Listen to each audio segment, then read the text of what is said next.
The Battle of Tarawa stands as one of the most brutal, revealing, and transformative engagements of World War II's Pacific Campaign, a confrontation that unfolded over just 76 hours, yet reshaped American military strategy and exposed the grim realities of amphibious warfare in a way no previous battle had. Fought from November 20 to 23, 1943, on the tiny coral island of Betio in the Gilbert Islands, the battle marked the United States' first major test of its Central Pacific island hopping strategy, an ambitious plan to seize strategic islands, establish airfields, and tighten the noose around Japan's defensive perimeter. Despite its small size, Betio was a fortress bristling with coastal guns, bunkers, trenches, machine gun nests, and concrete pillboxes, all engineered under the direction of Rear Admiral Keiji Shibasaki, who famously boasted that the Americans could not take the island in 100 years. Behind that confidence lay a force of highly trained Japanese defenders prepared to fight to the last man. For the United States, Tarawa represented not only a tactical challenge, but also a political and psychological milestone. The nation needed a decisive victory to maintain momentum, support the global Allied effort, and demonstrate that even the strongest Japanese defenses could be overcome. Before the battle, American commanders were cautiously optimistic. They believed that overwhelming naval and aerial bombardment would significantly weaken the Japanese positions, allowing the Marines to land with manageable casualties. But this optimism collided with the harsh, unforgiving reality of the Pacific. Tidal miscalculations caused landing craft to become stranded on the reefs, forcing hundreds of Marines to wade hundreds of yards under withering machine gun fire. Communications broke down, units became scattered, and the opening stages of the assault descended into chaos and carnage. Yet amid confusion, loss, and relentless enemy fire, the Marines demonstrated astonishing resolve, improvising under pressure and pushing inland to establish tenuous footholds. The close-quarters combat that followed, grenades tossed into bunkers, flamethrowers clearing pillboxes, tanks crawling over shattered defenses, and infantry advancing yard by yard, revealed the ferocity of the Japanese defensive doctrine and the determination of American forces to adapt and overcome. Tarawa quickly became a battlefield of unmatched intensity, snipers firing from hidden positions, Marines fighting hand-to-hand in trenches, and naval gunfire erupting just yards from friendly lines. The island's geography amplified the suffering. Barely 2 miles long, with almost no natural cover and beaches exposed to overlapping fields of fire, Betio turned into a deadly crucible where courage and survival were tested in every direction. When the island was finally secured, the cost was staggering.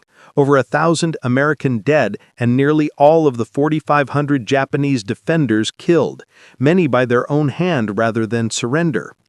Though shocking to the American public, these losses forced military planners to confront the harsh truths of amphibious warfare, that pre-invasion bombardments were often inadequate, that landing craft needed significant redesign, and that communication, coordination, and intelligence would make the difference between victory and disaster in future island campaigns.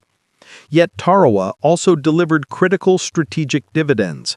The capture of Betio's airfield opened the path to the Marshall Islands, accelerating the Allied advance across the Central Pacific and proving that even the strongest Japanese fortifications could be breached. It was a turning point in both confidence and capability for the U.S. military. The lessons extracted from Tarawa shaped every subsequent amphibious operation, from Saipan to Iwo Jima and Okinawa, saving countless lives by improving doctrine, equipment, and planning. More than anything, the Battle of Tarawa became a symbol of sacrifice, grit, and unyielding determination, a moment when the Marines demonstrated extraordinary bravery under unimaginable conditions. Its images, captured by combat cameramen and later shown to the American public, changed public perception of the war by revealing its stark, bloody reality. Today, Tarawa is remembered not only as a strategic milestone, but as a testament to the human spirit amid overwhelming odds, a battle whose legacy endures through the stories of those who fought and the lessons that shaped the path to ultimate Allied victory in the Pacific.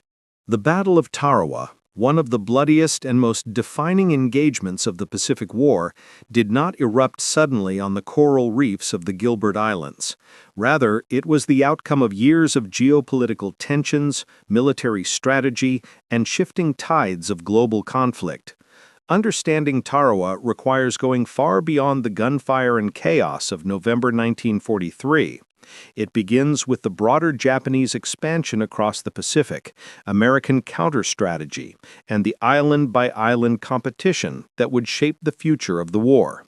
The capture of Betio Island at Tarawa Atoll became a strategic necessity born from the geography of the Pacific, the technological shifts of modern warfare, and the hard lessons learned from earlier campaigns.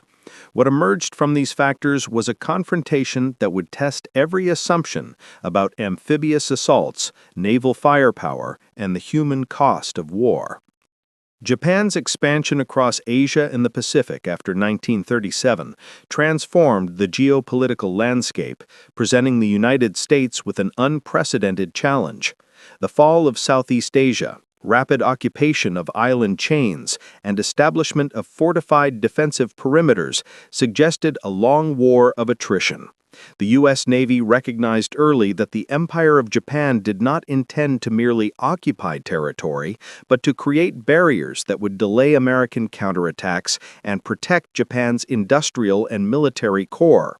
The Gilbert Islands became a crucial part of this defensive belt. Situated between Hawaii and the Marshall Islands, Tarawa, and specifically its heavily fortified islet, Betio, acted as a forward observation post, an airfield hub, and a symbol of Japanese refusal to yield.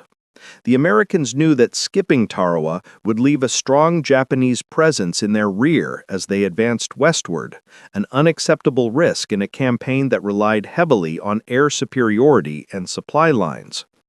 As Japanese forces entrenched themselves across the Pacific, American military planners faced a daunting reality. They had minimal experience with large-scale amphibious assaults against heavily fortified positions. Earlier encounters in Guadalcanal, Tulagi, and the Solomon Islands had given the Marines invaluable insights, but these operations paled in comparison to what awaited them at Tarawa. There, the Japanese had spent nearly a year constructing one of the most advanced defensive networks in the Pacific. Bunkers of reinforced concrete, coastal gun batteries, underground shelters, and interlocking fields of fire that would cover every inch of beach. Admiral K.G. Shibasaki, commander of the Japanese garrison, boasted that 1,000,000 men could not take Tarawa in 100 years. His words were not mere bravado, they reflected genuine confidence in the engineering capabilities and defensive doctrines Japan had refined throughout its conquests.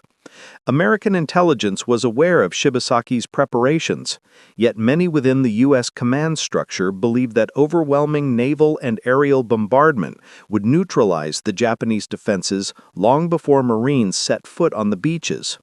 The prelude to Tarawa, therefore, was not simply a buildup of forces, but a buildup of assumptions. Some would prove correct, while others would unravel the moment the first landing craft hit the reef. Nevertheless, the U.S. strategy, codenamed Operation Galvanic, was set in motion. Its primary objective: seize Tarawa Atoll, neutralize Japanese air power in the region, and prepare the way for the invasion of the Marshall Islands. For the United States, it would be their first major test of their island-hopping strategy, a concept that aimed to bypass stronger Japanese positions while securing islands critical for the push toward Tokyo. As 1943 progressed, Washington and Pearl Harbor saw increased urgency to strike. Intelligence reports suggested that the Japanese were expanding their airfields and fortifications at Tarawa, threatening future Allied operations across the Central Pacific. If Tarawa remained in enemy hands, it would not only delay the American advance, but also expose supply convoys and carriers to potential attack. Thus, the prelude to Tarawa became a race against time. The U.S. sought to strike before the Japanese defenses became impenetrable, while Japan worked tirelessly to transform Betio into a fortress capable of halting any assault. The stage for conflict was set long before a single Marine donned his gear or a single landing craft was lowered into the Pacific. The Pacific Theater in 1943 was a dynamic, shifting environment. The U.S. had gained momentum after the victories at Midway and Guadalcanal, but these successes came at immense cost. American commanders, such as Admiral Chester Nimitz, understood that conquering Japan would require a long, grueling path across hostile oceans and fortified islands. Tarawa was not the largest or most strategically important of these islands, but it was the gateway to the greater Marshall and Mariana campaigns. Securing the Gilberts would demonstrate to both the Japanese and the American public that the U.S. could carry the war directly to Japan's inner defensive ring. It would also mark the first time that American forces attempted to seize a heavily defended Japanese position head-on, providing valuable lessons for future operations in Saipan, Palailiu, Iwo Jima, and Okinawa. But before the battle came the psychology of war, the growing belief among the American people that the Pacific conflict demanded decisive action. Newspapers ran stories about Japanese atrocities and the threat of an expanding empire. Politicians urged swift retaliation. Meanwhile, thousands of young Marines trained relentlessly for a mission whose significance they could sense but not fully grasp. They practiced amphibious landings in Hawaii, rehearsed storming simulated beaches, and studied maps of Tarawa's terrain. Still, many of these men had no combat experience. The prelude to the battle was for them a mixture of fear, determination, curiosity, and the quiet hope that the long months of training had prepared them for what lay ahead. For the Japanese defenders on Betio, the months before the battle were marked by intense construction efforts. Engineers and soldiers worked night and day to build coastal defenses capable of withstanding naval bombardment. Massive 8-inch guns, salvaged from old British warships, were mounted in concrete. Machine gun nests were positioned to create overlapping fields of fire. Trenches and communication tunnels crisscrossed the island. The Japanese understood that they could expect no reinforcements. They would stand or fall on their own. For them, the prelude to battle carried a stark clarity. They would fight to the death. Bushido, the spirit of the warrior, combined with military pragmatism to create a defensive posture that accepted annihilation as both honorable and inevitable. Civilians were virtually non-existent on Betio. It was a purely military outpost, which allowed the Japanese to fortify it without concern for non-combatants. This contrasted sharply with other Pacific islands where occupying troops had to manage local populations. At Tarawa, every inch of land was militarized. Even natural features, palm groves, coral ridges, and beaches were transformed into weapons, barriers, or channels for enemy fire. The Japanese understood that their small island, barely 2 miles long, would soon become the focus of 2 world powers, and they welcomed the challenge. Their commanders studied American tactics and believed that they could repel the invasion long enough to stall the U.S. advance in the Central Pacific. As the world inched toward late 1943, the prelude to Tarawa became increasingly defined by intelligence gathering. American reconnaissance aircraft photographed the island repeatedly, revealing runways, bunkers, and defensive lines. Yet there was uncertainty. Aerial photographs could not easily penetrate thick coconut log structures or reveal underground fortifications. Analysts debated how effective naval bombardment would be against such defenses. Some believed that a prolonged shelling would neutralize most Japanese positions, while others warned that Japanese engineers had proven exceptionally adept at building hardened structures capable of withstanding even heavy-caliber shells. This uncertainty would later prove disastrous. By mid-November, the U.S. Pacific Fleet had assembled one of the most formidable armadas ever seen in the region. Carriers, battleships, cruisers, and destroyers gathered for the assault on Tarawa. Their presence alone signaled the dramatic shift in American naval power since 1941. After Pearl Harbor, the U.S. Navy had rebuilt, rearmed, and reimagined its role in the sea. Carrier-based aviation had become the new backbone of American sea power. This fleet was not just preparing for a battle, it was preparing for a new phase of the Pacific War, one defined by offensive momentum rather than desperate defense. As both sides prepared, the weather added another layer to the prelude to Tarawa. Tarawa's tides were notoriously unpredictable. Shallow reefs threatened to trap landing craft far from shore, forcing Marines to wade through hundreds of yards of chest-high water under heavy fire. American planners hoped for high tides that would carry their vehicles across the reef, but the Pacific had its own rhythm, indifferent to human strategy. The uncertainty of the tides, like so many other variables, became a symbol of the larger unpredictability of war. On the eve of the battle, the Armada anchored offshore, engines humming quietly beneath the moonlit sky. Thousands of Marines lay awake in their... The planning for the assault on Tarawa, one of the most ambitious amphibious operations attempted by the United States up to that point, was a monumental effort shaped by urgency, intelligence limitations, evolving military doctrine, and the harsh reality that the Pacific War was entering a new and more brutal phase.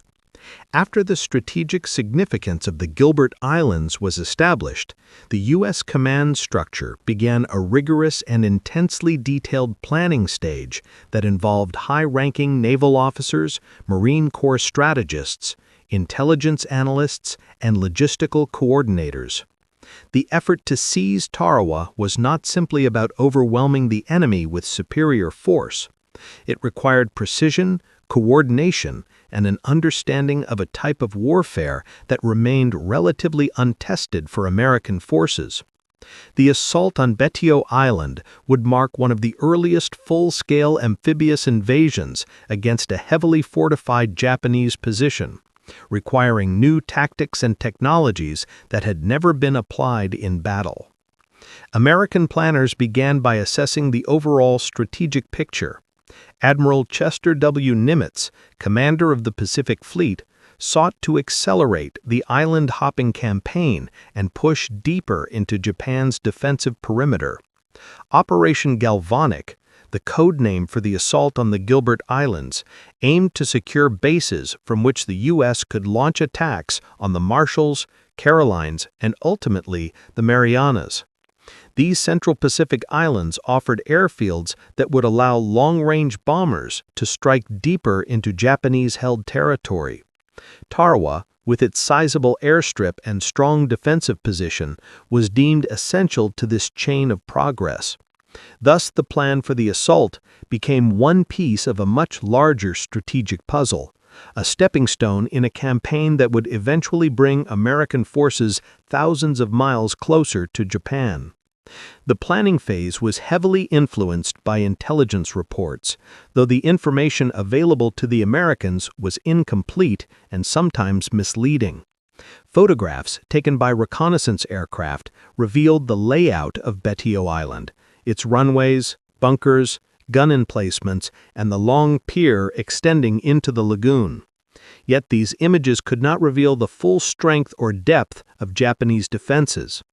Analysts estimated that between 2,500 and 3,000 Japanese troops were stationed on the island, but they did not fully understand the sophistication of the defensive network. Japanese engineers had constructed reinforced concrete bunkers, log and sand fortifications, and interlocking fields of fire that covered the beaches with deadly precision. Moreover, the Americans underestimated the extent of underground shelters that allowed Japanese troops to survive bombardments that would have annihilated less fortified positions. These intelligence gaps shaped the American approach, but also created dangerous assumptions that would later cost many lives. The assault planning brought together the combined arms doctrine that the United States had been refining since the early days of the war. Naval forces, ground troops, Aircraft and specialized engineering units would need to operate with unprecedented coordination. Rear Admiral Richmond Kelly Turner, tasked with overseeing the amphibious aspects of the operation, knew that timing would be critical. The battleships and cruisers of the Pacific Fleet would conduct a massive pre-invasion bombardment designed to neutralize Japanese defenses. Carrier-based aircraft would provide additional firepower, strafing bunkers and artillery positions from the sky. Meanwhile, the Marines of the 2nd Marine Division, under the command of Major General Julian C. Smith, would lead the ground assault, landing on the northern shores of Betio and pushing inland toward key objectives. Much of the planning revolved around the use of amphibious landing craft, such as Higgins boats and LVTs, landing vehicle tracked. The LVTs, known as Amtraks, were initially designed for rescue operations in swamps and shallow waters, but their unique capability to traverse reefs made them invaluable for the Tarawa assault. Planners recognized that Betio's encircling coral reef posed a major obstacle. Landing craft would likely ground on the reef, forcing Marines to wade hundreds of yards to shore under direct fire.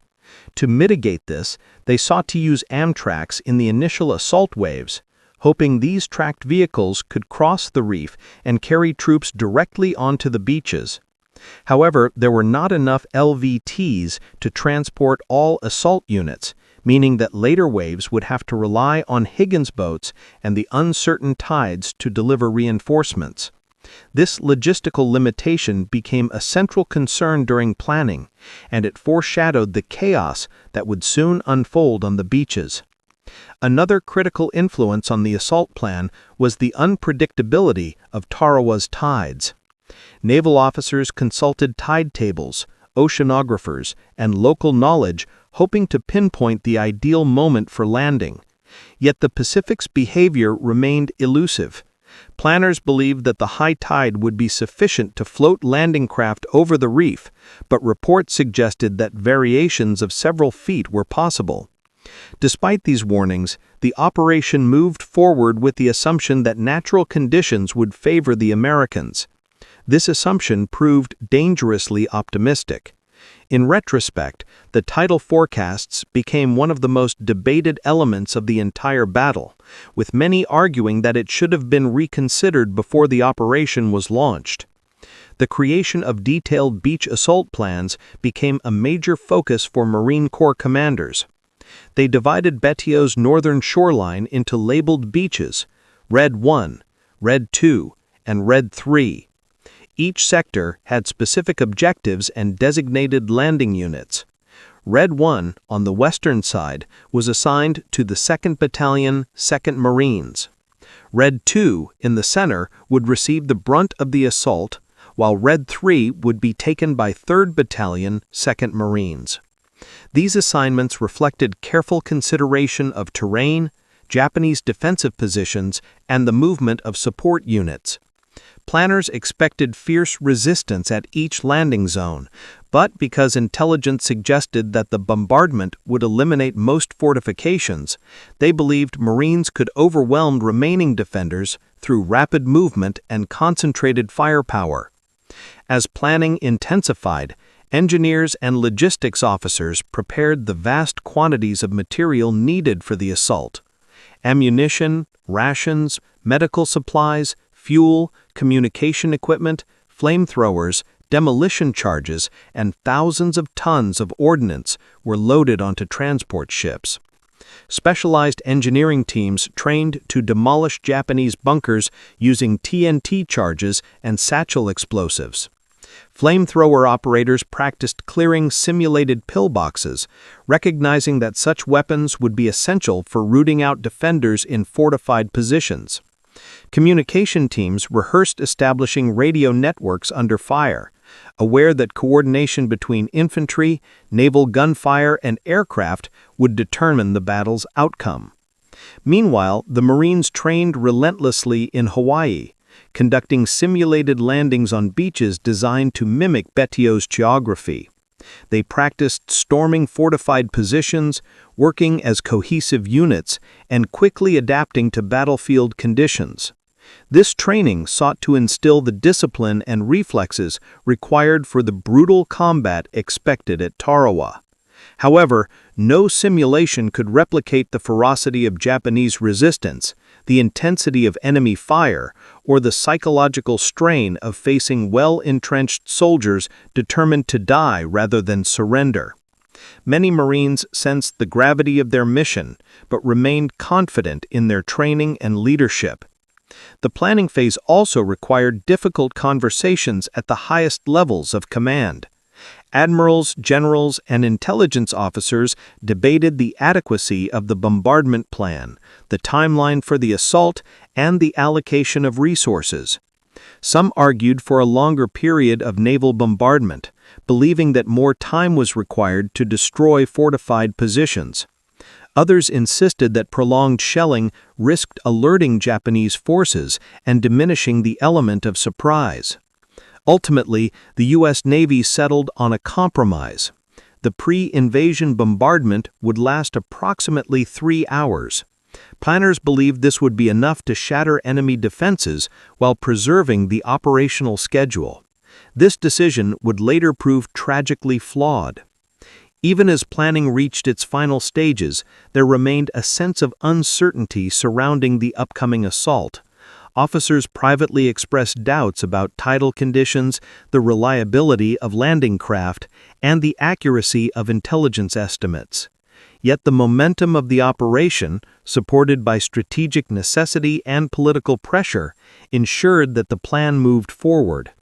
By early November 1943, the assault force began assembling at Pearl Harbor and other staging areas across the Pacific.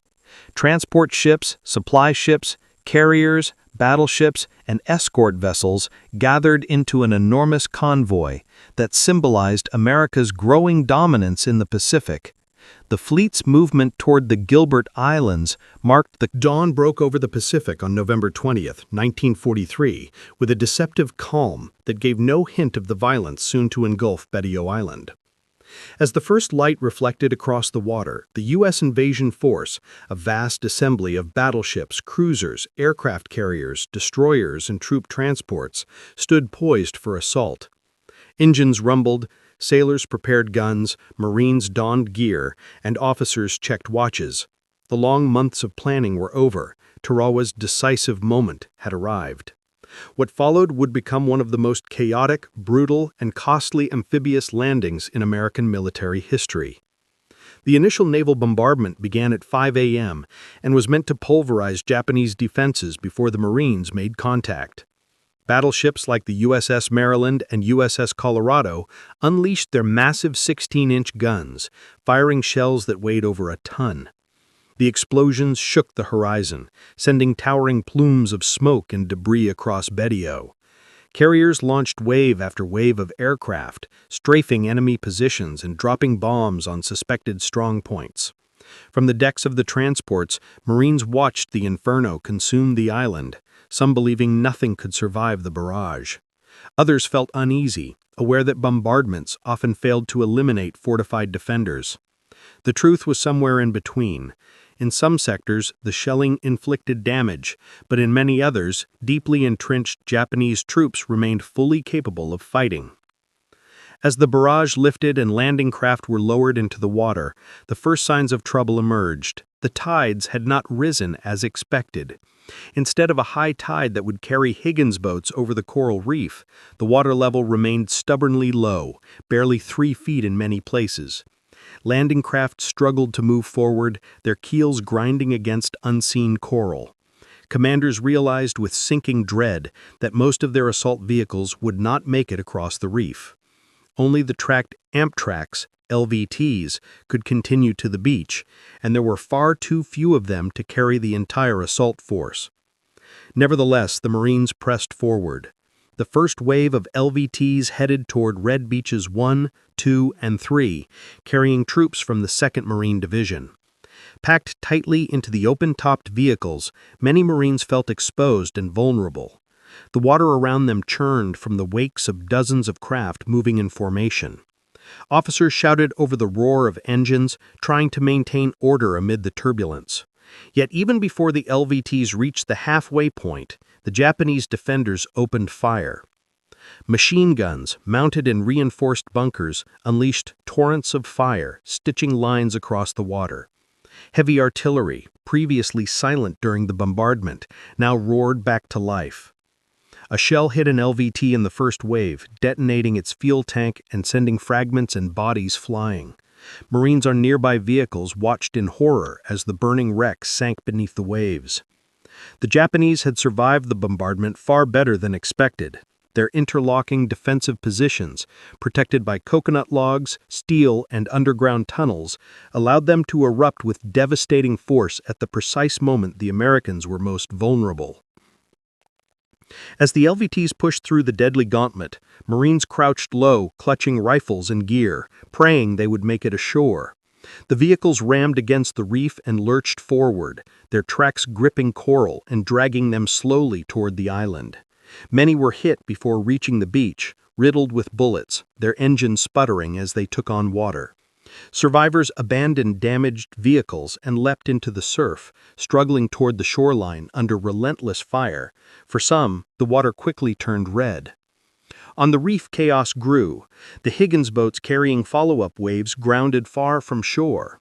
Ramp doors dropped, and Marines found themselves forced to wade 500 to 700 yards through chest-deep water while being targeted from every angle.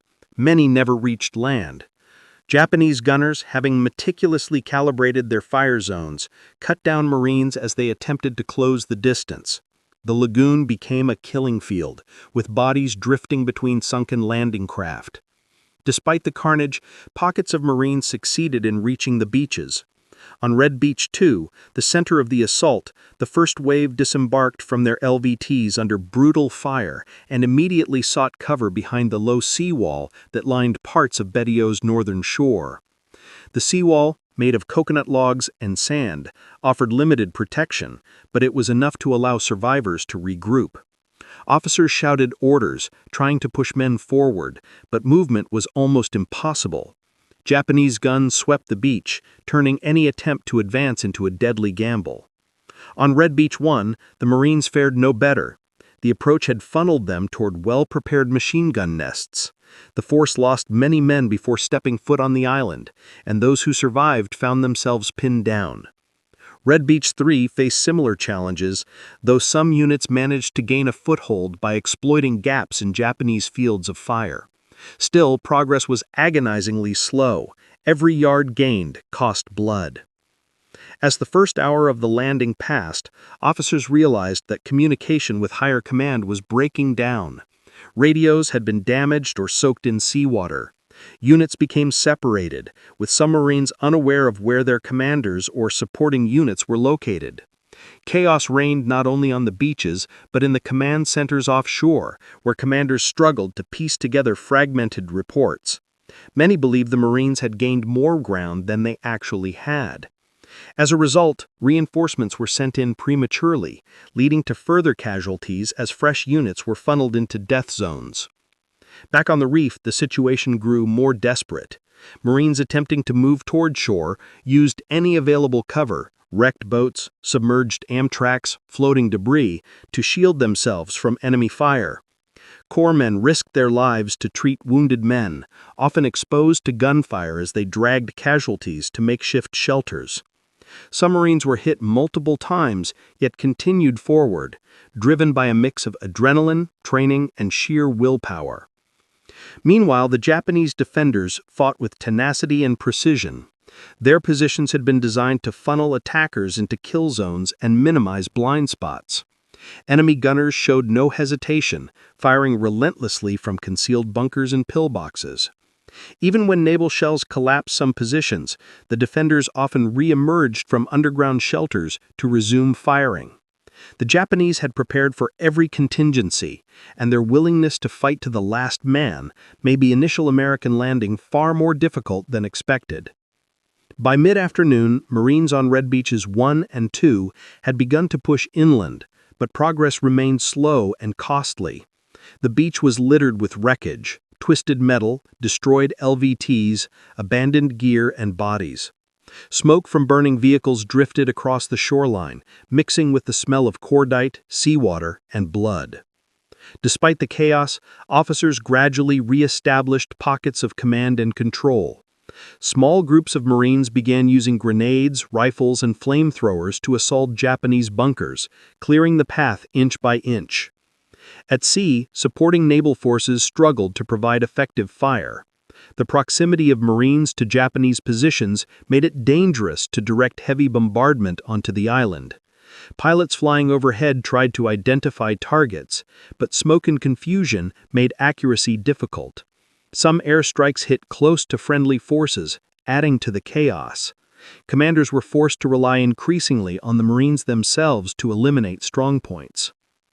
One of the most brutal scenes unfolded near the long pier that jutted from Betio into the lagoon. Many Marines sought refuge near the structure as they made their way ashore. The pier offered some cover, but Japanese snipers had pre-sighted its length. Several squads attempted to move along the pier to reach the beach, only to be cut down. Still, some persevered, crawling, sprinting, and dragging the wounded until they reached the relative cover of the seawall. As the day progressed, the tide finally began to rise, allowing some landing craft to reach the beach. This brought much-needed reinforcements and supplies, including ammunition, medical gear, and flamethrowers. Still, the landing remained disorganized. Units became intermingled as they struggled to locate their assigned sectors. Commanding officers adapted on the fly, organizing ad hoc assault teams to tackle specific strongpoints. The enemy's overlapping fields of fire made every advance perilous. Among the Marines pushing inland were those armed with flamethrowers, specialists whose heavy equipment made them prime targets for enemy snipers and machine gunners. Yet their weapon proved devastating against Japanese bunkers. Flames shot into firing slits, forcing defenders to flee or burning them alive. These horrific but necessary tactics allowed Marines to reduce some of the most stubborn positions, slowly tipping the balance in their favor. By afternoon, Marines on Red Beach 2 had established a tenuous foothold extending several hundred yards inland. They seized a portion of the airfield, though Japanese troops continued to counterattack. The defenders launched several banzai-style charges throughout the day, attempting to push the Americans back into the sea. These attacks were often spontaneous, driven by desperation and honor, but many were cut down by Marine machine gun fire. Despite the horrific casualties, the Marines held their ground. Their determination, combined with the gradual destruction of Japanese strongpoints, began to shift momentum. Still, the chaos persisted. Units remained scattered, communication lines unstable, and the lagoon continued to claim lives as reinforcements attempted to reach shore.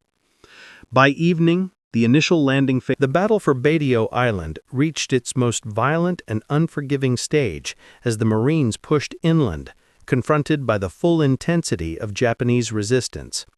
What had begun as a chaotic landing soon transformed into a brutal contest, fought meter by meter, with neither side willing to give ground.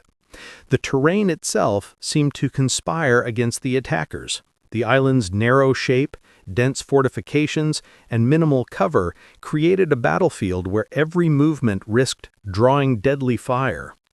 By the time the Marines reorganized after the initial landings, they were staring at a defensive network unmatched in the Pacific up to that point. Trenches, bunkers, pillboxes, artillery nests, and interlocking fields of fire that made even small advances cost in blood. The Japanese commander, Rear Admiral Shibasaki, had famously declared that it would take 1,000,000 men 100 years to capture the island. As the Marines experienced the ferocity of the defenses, it became clear that the claim was not mere bravado, but a reflection of the carefully engineered death trap they were trying to overcome. Yet the Marines pressed forward. Their assault became a story of tenacity under extreme conditions, snipers firing from hidden positions, machine guns sweeping the beaches and open spaces, and mortars pounding any visible movement. The Marines adapted quickly, relying on coordinated fire teams, demolition charges, flamethrowers, and tanks to root out defenders who had transformed concrete bunkers into nearly impenetrable strongholds. Teams of Marines crawled forward under fire, flanking positions where possible or assaulting them head-on when nothing else could work. The fighting was intimate, brutal, and relentless, often reduced to grenades, bayonets, and hand-to-hand combat. Smoke from burning debris and flamethrowers filled the air, mixing with the stench of battle. Despite the immense cost, the momentum slowly shifted. Each bunker destroyed and each trench overrun marked a significant step toward breaking the Japanese defensive grid. One of the turning points came when armored support finally reached the Marines who had been pinned down for hours. Tanks proved essential for knocking out heavily reinforced pillboxes that infantry alone could not breach. However, even these armored vehicles were vulnerable. Mines, anti-tank guns, and close-quarters attacks destroyed several tanks, but those that remained played a decisive role. As they rolled forward, they blasted through concrete positions that had survived bombardment from both the air and sea. Behind the tanks, Marines advanced in tight coordination, clearing out defenders who survived the bombardments. Communication remained a challenge, but the combined arms approach gradually punched holes in the Japanese line. Throughout the day and into the night, the Marines faced continuous counterattacks. Japanese forces, though greatly outnumbered, were determined to resist to their final breath. They launched banzai charges, attempted infiltration at night, and used every available weapon to inflict casualties. The fighting never stopped. Even in darkness, Marines reported hearing movement in the rubble, unsure whether the sound came from wounded comrades or hostile infiltrators. Every Marine on Betio knew that the enemy's goal was not just to delay them, but to kill as many as possible before eventually falling themselves. The knowledge hardened their resolve. By the second day, positions that had once seemed impregnable began to fall, as Marines exploited breaches and expanded their foothold across the island's central and western sectors. Still, the cost remained staggering.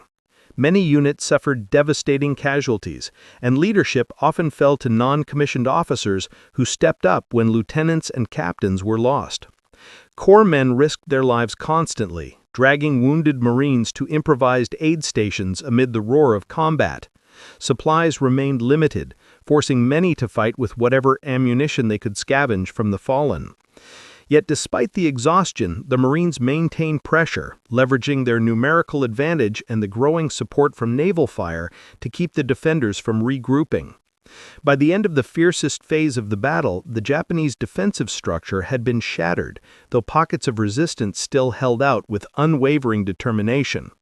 What remained was a devastated landscape of shattered bunkers, burned-out trenches, and bodies scattered across the coral sands. Betio had become a symbol of extreme sacrifice, but the Marines had demonstrated that even the most fortified island could fall through perseverance, tactical adaptation, and sheer courage. The ferocious combat on Betio would be remembered not only for its intensity, but for the lessons it taught about amphibious warfare, lessons that would shape the remaining campaigns across the Pacific. With the most fortified Japanese positions reduced and the momentum shifting decisively in favor of the Marines, the battle for Tarawa entered its next critical phase, securing the remainder of Betio Island. Although much of the Japanese defensive network had been shattered during the fierce central assaults, the operation was far from over. Pockets of resistance, many of them hidden within labyrinths of trenches, collapsed bunkers, and debris-filled positions, continued to fight with the same brutal determination that had characterized the earlier stages of the battle. For the Marines, this phase demanded patience, discipline, and relentless methodical action. The fight had shifted from large-scale assaults against major defensive points to a deadly and intimate series of clearing operations, each requiring precision and caution. The terrain offered little relief. Betio, once dotted with buildings, trees, and Japanese infrastructure, had become a wasteland of burnt structures, shattered palm trees, churned coral, and smoldering fortifications. Every step carried risk. Even areas that appeared clear could conceal tunnels or bunkers filled with defenders waiting for a chance to ambush advancing Marines. The Japanese had prepared extensively for this stage, constructing intricate underground passages connecting their positions. Many Marines reported that the enemy seemed to emerge from the ground itself, silent, resolute, and ready to kill, before falling themselves. The psychological strain of this environment was immense. Marines were forced to maintain a constant state of vigilance. To secure the island, commanders prioritized a systematic sweep from west to east, dividing the terrain into manageable sectors. Each platoon was assigned a zone, tasked with probing every bunker, trench, or debris pile for potential threats. Demolition teams took the lead in neutralizing reinforced positions. Armed with satchel charges, TNT, and flamethrowers, they approached bunkers cautiously, often under sniper fire, before unleashing destructive blasts that collapsed or incinerated the defenders inside. This method, though effective, was emotionally taxing. Many Marines struggled with the reality that these tactics left little room for surrender or capture, factors dictated by both the nature of the defender's refusal and the tight confines of the battlefield. Throughout the day, flamethrowers became indispensable tools. The jets of fire they produced had a profound psychological effect not only on the defenders, but also on the Marines using them. The searing heat, the roar of the flames, and the deadly results created scenes that none would forget. Yet the Marines understood their necessity. Without them, clearing out entrenched defenders would have cost far more lives. The Japanese soldiers, many of whom believed surrender was dishonorable, fought to the death even as their positions collapsed around them. Flamethrower operators were prime targets, as the Japanese recognized their importance, leading Marines to shield them whenever possible, despite the risk. As the sweeps continued, the Marines began encountering increasing numbers of dead or wounded Japanese soldiers who had fallen inside sealed bunkers or trenches. Occasionally, a defender who had been trapped or unconscious would emerge suddenly, attempting a suicidal attack with grenades or bayonets. These moments were harrowing, reinforcing the necessity of comprehensive clearing procedures. The Marines could take nothing for granted. Every shadow, every mound of rubble, and every seemingly harmless object demanded inspection. In some cases, Japanese defenders feigned death to lure Marines closer, launching surprise attacks at the last moment. Such tactics hardened Marine attitudes, making caution their most essential weapon. Naval gunfire and aircraft continued to support the Marines by targeting suspected concentrations of remaining resistance. However, with friendly forces now spread across much of the island, the danger of misdirected fire grew. Coordination became more reliant on ground-based signals and frontline radios. Although communication had been a persistent challenge since the initial landings, experience and improvisation helped maintain the flow of information. Marine spotters helped direct supporting fire against the final entrenched positions near the island's eastern edge, where a stubborn group of defenders had established a defensive stronghold. By the second night, the sound of combat had diminished, replaced by sporadic gunfire and the occasional detonation as engineers destroyed abandoned structures and buried munitions. Yet the Marines knew that the island was not fully secure. Nightfall brought a renewed sense of danger as Japanese infiltrators attempted to slip past Marine lines. Some carried explosives intended for tanks or ammunition caches, while others sought to kill Marines in their sleep. To counter this, Marines established continuous night watches and overlapping defensive positions, using flares to illuminate suspicious movement. The tension was unrelenting. Even the slightest rustle could send a squad into high alert. As dawn broke on the third day, the remaining pockets of resistance grew increasingly isolated. Without supplies, medical support, or the possibility of reinforcement, the surviving Japanese defenders continued to fight with unwavering devotion. Some attempted desperate final charges, Others defended their positions until overwhelmed, and many chose suicide rather than capture. The Marines pressed forward steadily, exhausted yet determined. Corpsmen worked tirelessly to treat the wounded, while stretcher teams navigated the hazardous terrain to evacuate casualties. Commanders rotated units whenever possible, though the intensity of the operation meant many Marines fought for hours on end without rest. Finally, by midday, organized Japanese resistance had collapsed entirely. The last defenders had fallen or taken their own lives, and the Marines completed their final sweeps across eastern Betio. The island, once considered impossible to capture, was now fully in American hands. Yet victory came at a staggering cost. Bodies, both American and Japanese, littered the battlefield, and the air remained thick with smoke and the smell of destruction. The Marines had succeeded not through overwhelming firepower alone, but through relentless perseverance in the face of one of the most fortified and fanatical defenses encountered in the war. Securing the island allowed engineers and Seabees to begin transforming Betio into a functional base, clearing wreckage, disposing of unexploded ordnance, and preparing airfields for upcoming operations across the Pacific. The triumph, though monumental, was marked by somber reflection. The cost of victory at Tarawa was a painful reminder of the brutal path that lay ahead in the island-hopping campaign. Yet the Marines' resolve remained unbroken, strengthened by the knowledge that their sacrifice had achieved a vital objective, one that would accelerate the Allied advance and bring them one step closer to ultimate victory in the Pacific. The Battle of Tarawa, though lasting only 76 hours, left an imprint on military history that far exceeded its duration. For the Marines who fought on Betio, the battle was not simply another island engagement. It was a crucible of fire that exposed the brutal realities of amphibious warfare in the Pacific. As the smoke cleared and the last pockets of resistance were extinguished, both the United States military and the American public were confronted with the true cost of advancing across the Central Pacific. Tarawa became more than a strategic victory. It became a symbol of sacrifice, innovation, and transformation. In the immediate aftermath of the battle, the sheer scale of casualties shocked many.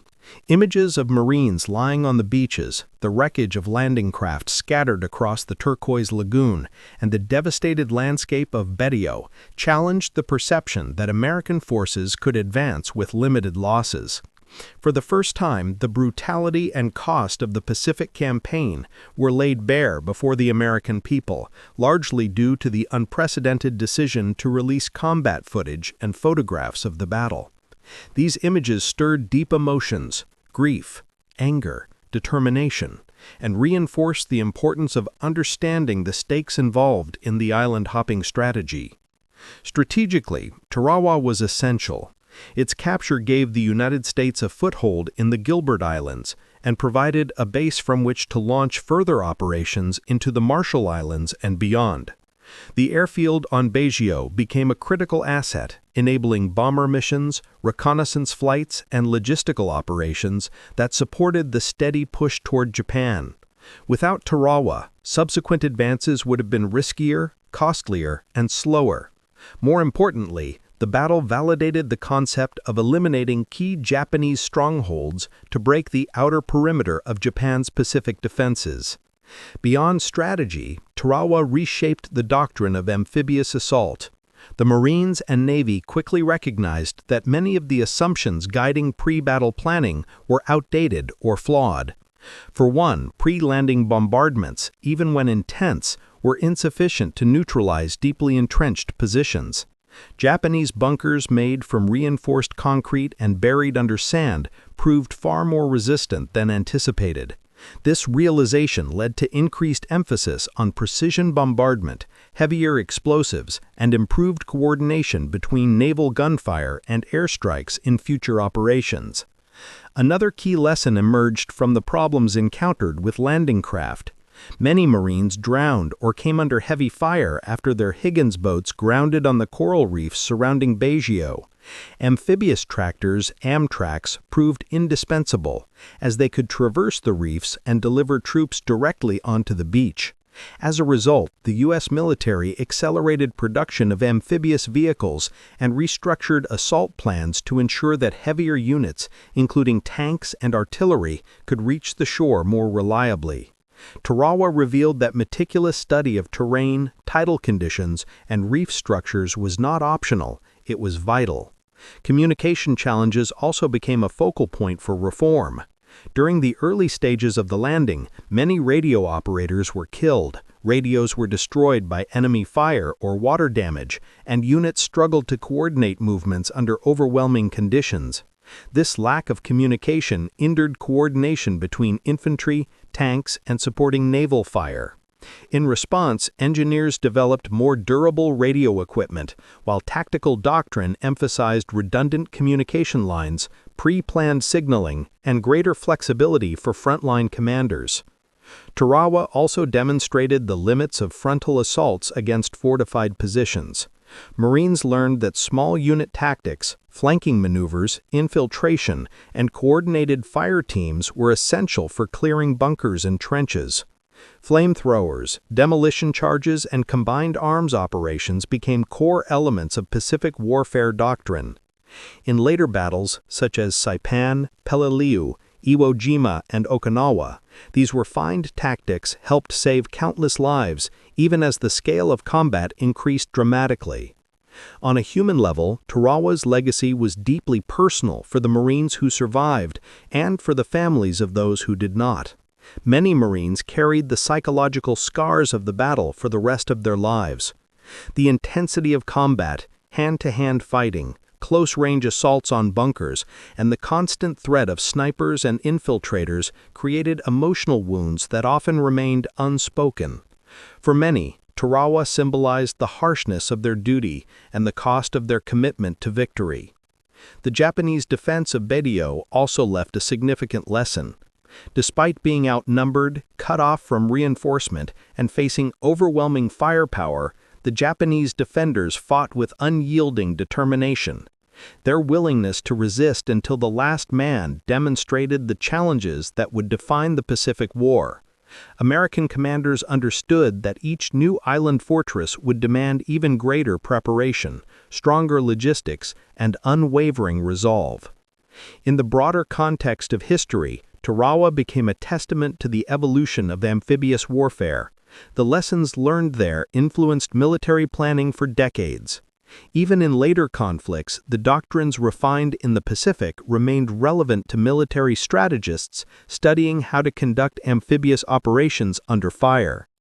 Tarawa taught that success required adaptability, intelligence, combined arms coordination, and absolute determination. Ultimately, Tarawa's place in history is defined not just by its strategic value, but by the courage displayed on its shores. The Marines who stormed Betio faced one of the most heavily fortified positions in the Pacific and overcame it through grit, sacrifice, and unity. Their victory proved that Japan's island defenses, while formidable, were not invincible. It marked a turning point in the war, accelerating the Allied advance and laying the groundwork for eventual victory. Today, Tarawa is remembered as one of the most intense and costly battles of World War II. Memorials on Betio honor the fallen, and historians continue to study the battle for its profound tactical and strategic lessons. More importantly, the legacy of Tarawa lives on in the stories of those who fought there, stories of bravery, loss, and an unwavering commitment to duty. Their sacrifice ensured that Tarawa would be more than just a battlefield on a map, it would become a symbol of resilience and a reminder of the price of freedom.